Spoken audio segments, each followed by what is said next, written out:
Okay, you can order these online, telemedicine abortion, you get on Zoom, you talk to a doctor. Sometimes they want an ultrasound, sometimes they do not. If they want an ultrasound, you have to be careful if you are in an anti-choice state, because once your pregnancy is confirmed, the state is watching you to see if you have a baby.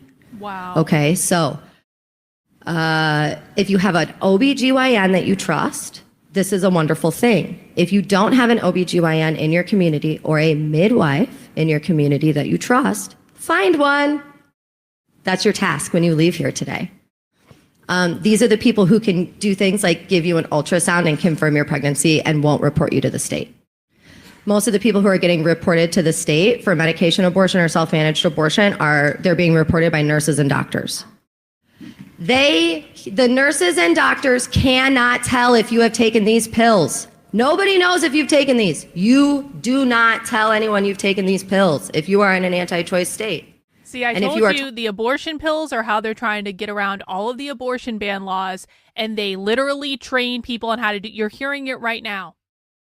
If you live in a state where they don't allow abortion, you can still take these pills, and guess what? They don't know you've taken these pills, and don't go and get that ultrasound, because if you get that ultrasound, they're going to be watching to see if you have a baby. You should just take these pills. Just get them online. Just go online. Just talk to a doctor in another state. They'll ship them right to you. Just take these pills, and no one has to confirm it. Yeah, of course I was right about the pills. I've been tracking these abortion people for like 3 years. I just want to rewind and listen to this a little bit again. Abortion pills put drugs on the market. It's extremely difficult to get a drug approved by the FDA. So the FDA will approve OxyContin, but they won't give us more abortion pills. Fuck that. So we can work on this issue in the US and get cheaper abortion pills. Okay, you can order these online, telemedicine abortion, you get on Zoom, you talk to a doctor. Sometimes they want an ultrasound, sometimes they do not. If they want an ultrasound, you have to be careful if you are in an anti-choice state, because once your pregnancy is confirmed, the state is watching you to see if you have a baby. Okay, so if you have an OBGYN that you trust, this is a wonderful thing. If you don't have an OBGYN in your community or a midwife in your community that you trust, find one. That's your task when you leave here today. These are the people who can do things like give you an ultrasound and confirm your pregnancy and won't report you to the state. Most of the people who are getting reported to the state for medication abortion or self-managed abortion they're being reported by nurses and doctors. The nurses and doctors cannot tell if you have taken these pills. Nobody knows if you've taken these. You do not tell anyone you've taken these pills if you are in an anti-choice state. And if you are talking to somebody about these pills, make sure they know that. You just say you're having a miscarriage. It looks exactly the same. Okay, so inside this pack, there's 2 different sets of medications. The first medication is called mifepristone. It is a progesterone blocker. HRT, anybody? So it's going to end the pregnancy. Thank you for the question. Wonderful question. Progesterone is a hormone. And if you know anything about your menstrual cycle, your level of progesterone waxes and wanes throughout the month, which is why sometimes you feel like shit. But progesterone is essential for maintaining a pregnancy. So once your body has blocked the progesterone, the pregnancy just is done. It just ends inside the body, right? Mifepristone is also used for ectopic pregnancies occasionally. So if a pregnancy is not inside the uterus, maybe it has attached to the colon, maybe it has attached to the fallopian tube. This is a life-threatening thing, so they can use mifepristone to block the hormone. Once the mifepristone is taken with water, you just swallow it down. 36 hours maximum, 24 hours minimum. Is that usually what you about tell people? There's a ton of debate about when to take the mifepristone. But about 48 to 36 hours later, you would take these not you. A person seeking abortion might consider doing, the lawyers are very, very, are always warning us about this language. So a person who might be taking these pills, 48 to 36 hours later would use the misoprostol. The misoprostol is these 4 pills over here, and these are not swallowed. These are actually just placed in between the cheek and the gum, and they're left to dissolve. It takes about 30 minutes for them to dissolve. This second set of medication can sometimes give people chills. They might feel nauseous. Sometimes people are afraid of throwing up, so they'll insert these vaginally. But I don't recommend that because you need to get them very close to your cervix. And if you're not familiar with your anatomy in there, you might not place them exactly. You might not be as effective. So that's up to the individual. But these pills are either taken buccally in the cheek or vaginally. Probably about 6 hours, 4 to 6 hours after you take this medication, the cramping begins. And this is a process of the cervix dilating and the uterus emptying, which is not unlike your period. However, depending on how far along you are, your cervix may have to dilate quite a bit, and your uterus might have to do quite a bit of work to empty the contents of your uterus. So this is going to feel more than a heavy period, which is what Planned Parenthood sort of tells people. It's a heavy period. If you're only 6 weeks pregnant, it might kind of feel like a heavy period, but if you're 9 or 10 weeks pregnant, it's going to be a little bit more like early labor. If you've had a child, you would know what that means. If you've not had a child, it's going to kind of rock your world a little bit. So this is where a doula comes in. I bring a heating pad, I fill up the bathtub, I give people back rubs, I give them ice chips and cups of tea. We use combs and TENS machines to help manage the discomfort of this procedure. We take ibuprofen, we smoke weed. We do whatever we need to do. We get through it, right? The bleeding begins. The bleeding is usually more than people expect, but as long as you're not filling a super overnight pad, right? You know those big thick ones that go like all the way from your butt crack all the way to the top of your underpants? If you're filling one of those in less than an hour, 2 hours in a row, it's too much bleeding. Gushing is kind of expected and normal. Most people will sit on the toilet while this is happening, but it can also happen in a bathtub. Some people who are interested in collecting their fetal tissue, either for some sort of disposal or grief ceremony, will sometimes even just be in their living room with like a shower curtain on the ground to sort of catch everything. This is very much like a home birth, if anybody has ever seen or been exposed to the home birth movement. This is just the idea that like we are safe to experience reproductive events in our own homes, and that this doesn't need to be observed by anyone that we don't want observing it, because this is our abortion, our body, our reproduction. Oh my God. So every person is different. But usually this process takes about 2-3 days to just 2 or 3 days? Stop your intense bleeding and be ready to just sort of be a normal You bleed for again. 2 or 3 days? But once it's over, it's over. You can take a pregnancy test as you are like finishing up your procedure and sort of see what that line on that pregnancy test looks like. And then in a few days or a few weeks, you take another pregnancy test and see if the line looks more faded than it did before. As the weeks go by, the line on the pregnancy test should fade and get lighter and lighter and lighter. That's how you know you're not pregnant anymore. It takes 6 weeks for your body to sort of get the pregnancy hormones out. So you'll still get a positive pregnancy test for up to 6 weeks after an abortion. But if you want to make sure that your abortion is complete, before that happens, you can always seek a healthcare provider to give you an ultrasound and make sure that your uterus is totally emptied. A few other things to look out for with self-managed abortion other than just too much bleeding. And listen, as a birth doula, I see people bleed, right? When you're thinking about bleeding, is it too much bleeding? How much bleeding is too much bleeding? Ask the person how they feel. If someone feels lightheaded, dizzy, clammy, if they're looking gray in the face, it's too much bleeding, right? But if someone's bleeding a lot and you're like, how do you feel? And they're like, I feel fine. I don't know, right? Do you need to go to the emergency room if you feel fine? I don't know. So infection is always a risk, so we want to look out for signs of infection. This means bad smelling discharge, a fever, a sensation of burning. Sometimes people will advise you to keep things like sex toys and penises out of your vagina for 10 days after you have an abortion. Some people don't care. That's up to you, because this is your abortion, right? Oh my God. Yeah, I mean, that's self-managed abortion. It's not really pretty process, but it gets the job done. It gets it done really effectively, really privately, and sometimes people like to have candles and fairy lights and affirmation cards. Candles and honestly and make fairy it lights. an event. So don't be afraid to have an abortion party. Oh! Thanks for listening.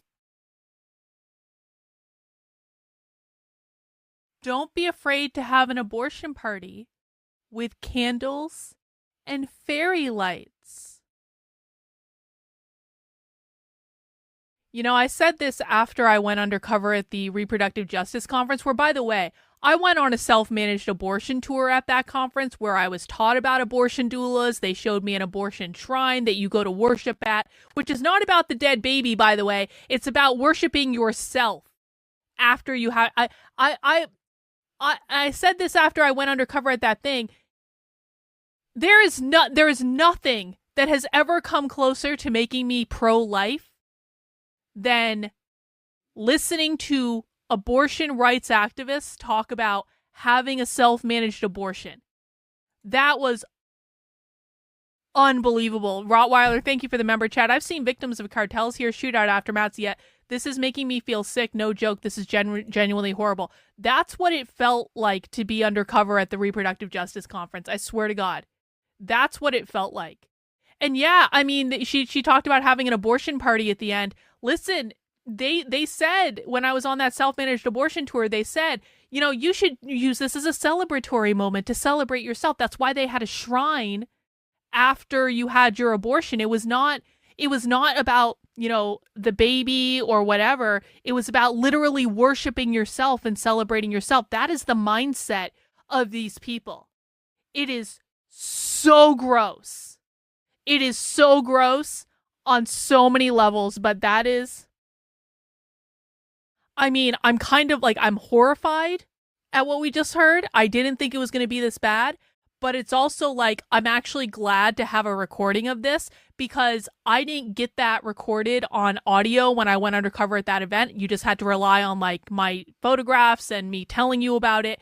But like to actually hear it said, like, oh my God, these people are nuts. Thank you, Melody. I do appreciate it. Wow.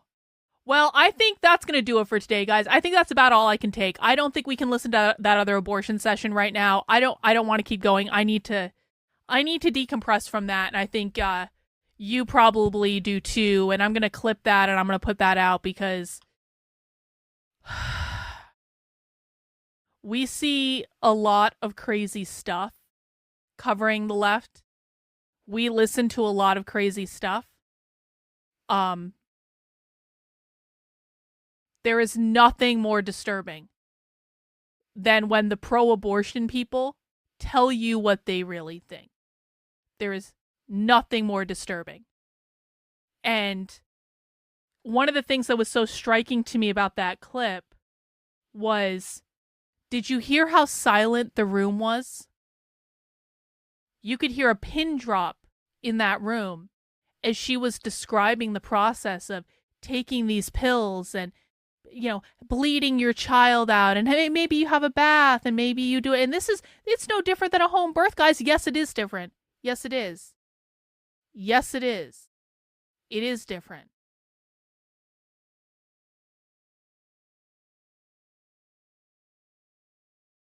I don't know how it's almost inhuman. Like it is. I don't use this terminology often, and people know that. Like it is demonic.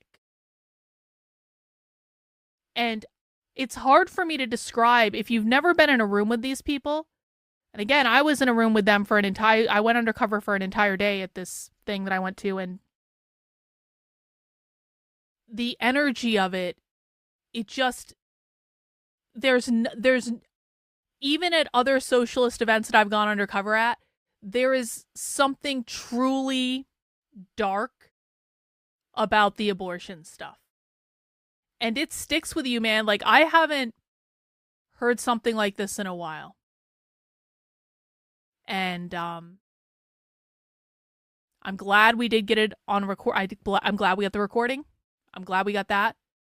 I'm glad other people heard it and it wasn't just me sitting in a room with these people. But it's just something else. It really is just something else. And it was just audio. All we had was the audio. We didn't even see the device that she pulled out to just, I mean, it's just like, man.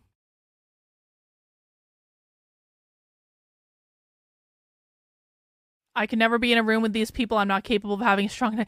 It was tough, man.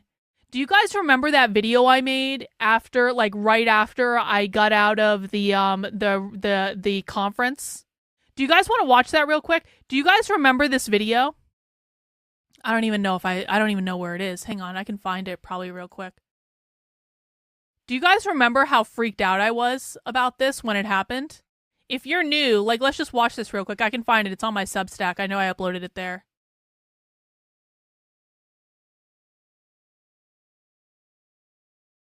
Hang on. Let me show you guys. This was the video of me that I basically ran to my car at the... Oh, look at me. I look crazy. Like, I actually look fucking crazy. Look at that. Like, I was at this conference all day with these people, and I ran to my car, and I just took out my phone, and I was just like, here's what happened. You guys are not going to believe this. You are not going to believe this. I just spent a full day with, like, 250 socialists at a day-long socialist conference at Hampshire College. I got here like 8:30 this morning. It's what, like 6 o'clock now? I'm wrapping up, about to drive home. I was like undercover. I had to wear a mask and everything. They thought I was one of them. You are not going to effing believe the things that I heard today. You guys think the socialists are crazy online? No. No. No, no, no, no, no. They are next level insane when they think they're only around people who agree with them. None of the clips that you have ever seen from Libs of TikTok is more than what I saw today. I promise you that. I promise you. Now, I didn't record it. I couldn't record it. But I have lots of pictures. I took like 25 pages worth of notes.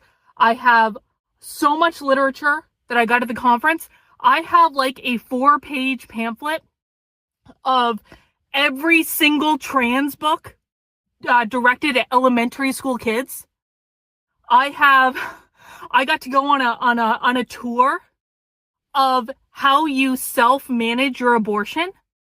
And did you know that when you self-manage your abortion, it's nice to have a nice cup of tea and a warm bed that you can relax in? And oh, by the way, an abortion doula that will sit next to you while you're on the toilet bleeding out the child.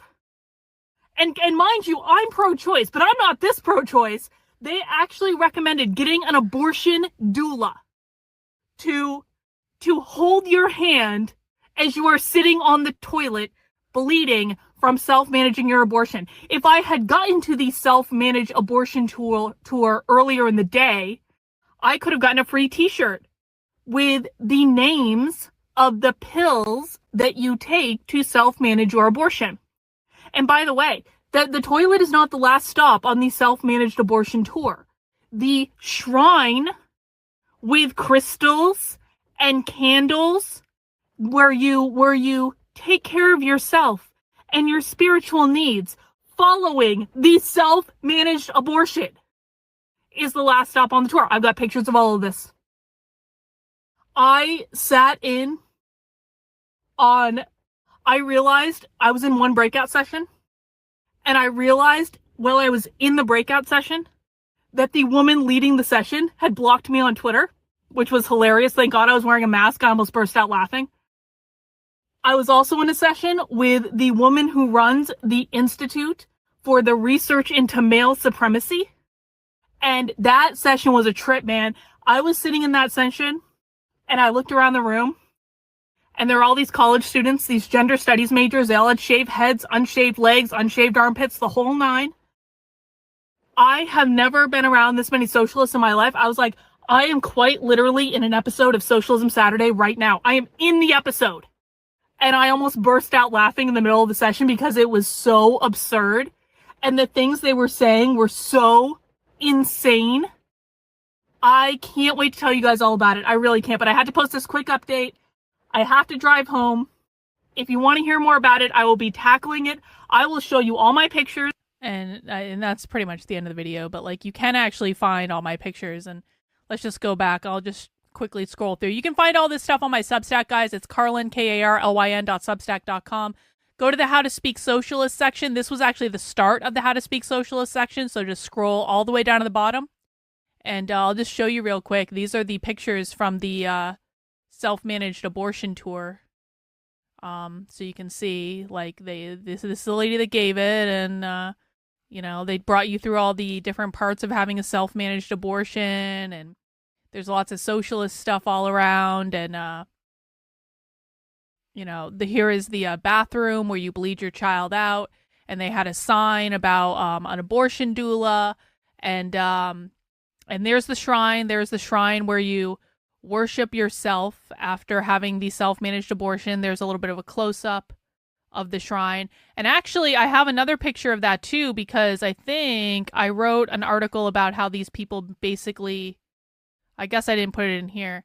I wrote an article about how these people basically made me pro-choice. Like, not pro-choice, like very pro-life. Now, listen, I am still pro-choice because I think that women, again, who are raped, they need to have options, and I don't see that happening a lot of the time. Obviously, like, if you're raped, you wouldn't have options if abortion was banned. But in the sense that, like, would I ever personally get an abortion? No, not after being around these people. Like, that is not a choice I would make. But the point I want to make, and I have a closer up picture of this, is this symbol right here where it looks like it has a face with the woman's hands over it. The wording on this, if we zoom into it, actually, can I just zoom into it? Can I just do that here? I guess I can't really see it in this picture. But the language on this thing literally talks about how you are worshiping yourself at this shrine. So people asked me, they were like, oh, is this about worshiping the child? No. This specifically is about worshiping yourself after you have your abortion. These people are crazy. And if you're shocked, you're not alone. If this was hard for you to listen to, you're not alone. But I do think it's important that people understand this. I think it's important that people understand that this is real. These people are real. And it doesn't, just because Roe v. Wade got repealed, they just told you that abortion pills are their answer to Roe v. Wade getting repealed. Abortion pills are their answer to, states banning abortion. I have them on video in other sessions talking about how they're going to smuggle these abortion pills into states where it's banned. I mean, and they had that all set up before Roe v. Wade even got repealed. And the reason I know that is that we caught them on video talking about it before Roe v. Wade got repealed years ago on this channel. So people have been around for a while. Maybe you remember that. If you're new, you might not. So, yeah, it's crazy. And I don't think enough people understand it. And it is very, very dark. And so I'm going to go relax now